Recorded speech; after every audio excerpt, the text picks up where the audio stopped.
Olá pessoal, nós vamos para mais uma aula de História. Hoje a gente vai falar sobre a crise do sistema colonial no Brasil.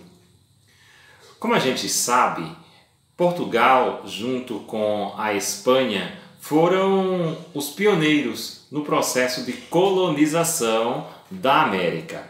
Claro que tiveram países como a França, como a Holanda, como a Inglaterra, vieram depois. Esses países estavam em ascensão e passaram a colonizar outros territórios.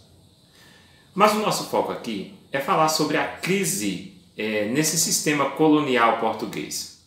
A gente sabe que Portugal era um país em decadência e a vinda dos portugueses para os territórios americanos foi na busca de uma restauração desse poder português, poder econômico, poder político, poder social também.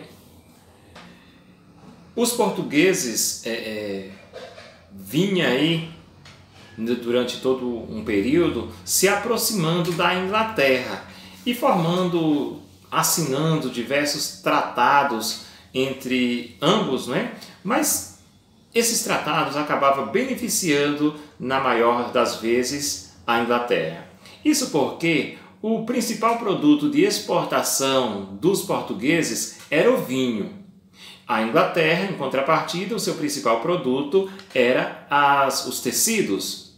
Aí cá entre nós, vamos combinar, cá entre nós, a Inglaterra levou vantagem nesse processo porque o volume de tecidos vindo da Inglaterra para Portugal era muito maior do que o volume de vinhos que era levado de Portugal para a Inglaterra. Logo, o reinado português entrou numa espécie de déficit comercial.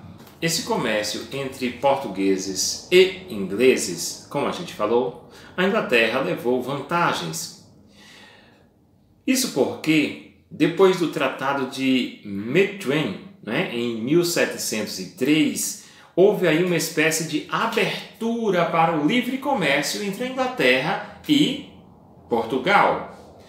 Foi aí que a Inglaterra passou a levar mais produtos, mais tecidos para os portugueses, enquanto os portugueses levavam um volume muito menor de vinhos para a Inglaterra.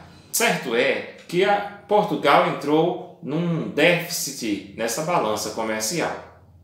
Para tentar acabar com esse déficit que se instalou na coroa portuguesa, o Marquês de Pombal, o senhor Sebastião José de Carvalho e Melo, que era ministro do rei Dom José I, ele instituiu aí diversas medidas que tinham como objetivo controlar, a produção na colônia portuguesa aqui na América, no caso, aqui no Brasil. Entre essas medidas a gente vai ver uma delas, em 1751, criadas aí as casas de inspeção do tabaco e do açúcar. Para que servia isso? Inspecionar a produção do tabaco e do açúcar no Brasil, para que tivesse maior condição de exportação desses produtos. Outra delas foi o monopólio comercial português, que foram criados aí a Companhia Geral do Grão-Pará e Maranhão em 1755 e também a Companhia Geral de Pernambuco e Paraíba em 1759. Um outro decreto foi feito em 1758 que proibia aí a escravização de indígenas na América. Assim,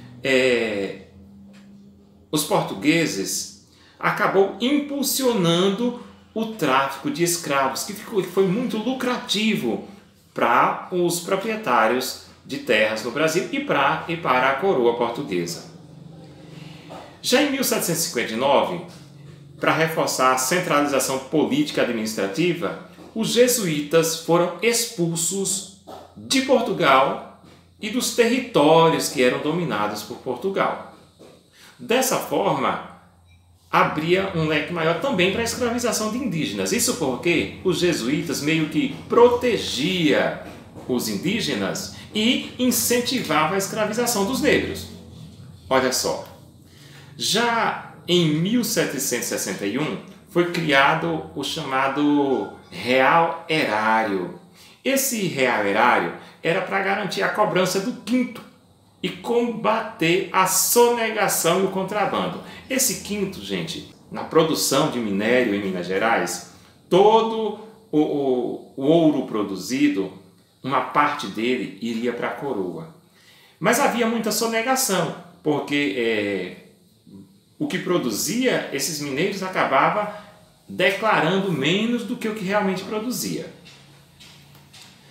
Já em 1763, a sede do governo do Brasil foi transferida de Salvador, aqui na Bahia, para o Rio de Janeiro. Essa transferência de Salvador para o Rio de Janeiro da administração brasileira, portuguesa, acabou aproximando mais a coroa da área de mineração, que é Minas Gerais, facilitando também a fiscalização. Mas todas essas medidas tomadas por Marquês de Pombal e pela coroa portuguesa acabou incentivando ainda mais a insatisfação dos grandes proprietários, das pessoas, dos produtores, em todo o território nacional, nas chamadas capitanias. A exploração colonial, acabou deixando esse povo insatisfeito. Essa insatisfação gerou vários movimentos. Esses movimentos muito importantes para que depois trouxe aí depois possibilitou aí a independência do Brasil. Mas esses movimentos, pessoal, não foram todos aí em prol da independência do Brasil. Eles não visavam todos essa independência política. A maioria desses movimentos foram chamados de nativistas. O que eram esses controles nativistas, essas rebeliões nativistas? Eles contestavam aí o excesso de fiscalização, o excesso fiscalismo da coroa portuguesa sobre os colonos. Depois, para contestar isso, eles acabavam fazendo algumas revoluções, algumas rebeliões. Eu vou citar algumas delas. A aclamação de Amadeu Bueno como rei de São Paulo, Aí São Paulo teve a pretensão de se tornar um reinado independente. A revolta de Beckman no Maranhão. Essa revolta de Beckman, pessoal, era contra o monopólio do comércio de escravos. Havia uma empresa em particular que monopolizava esse comércio. Dessa forma, os escravos que estavam em domínio dos produtores no Maranhão, eram escravos já velhos, doentes, não aguentavam mais produzir tudo isso, porque havia só uma empresa que traficava escravo e aí se tornava o produto muito caro. Havia também uma proteção da Companhia de Jesus para que não escravizasse os indígenas.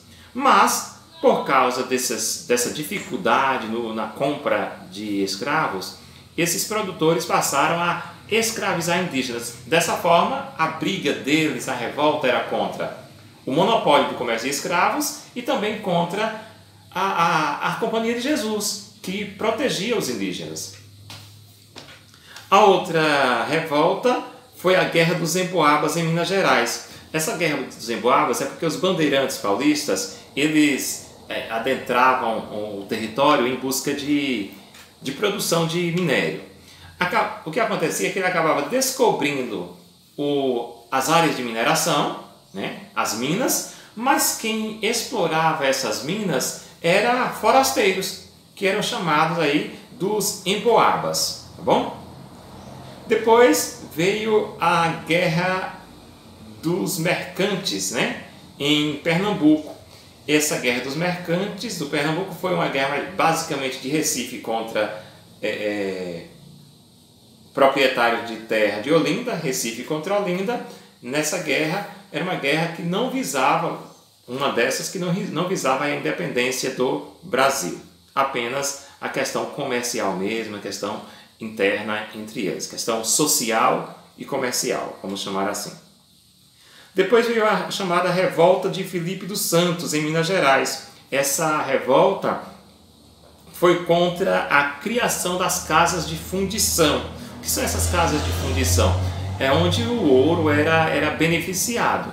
Se todo o ouro das minas era levado para essa casa de fundição, aí o rei de Portugal teria um maior controle sobre essa produção e poderia cobrar com mais eficiência esse quinto, que era pago como imposto na produção do minério na região das Minas Gerais.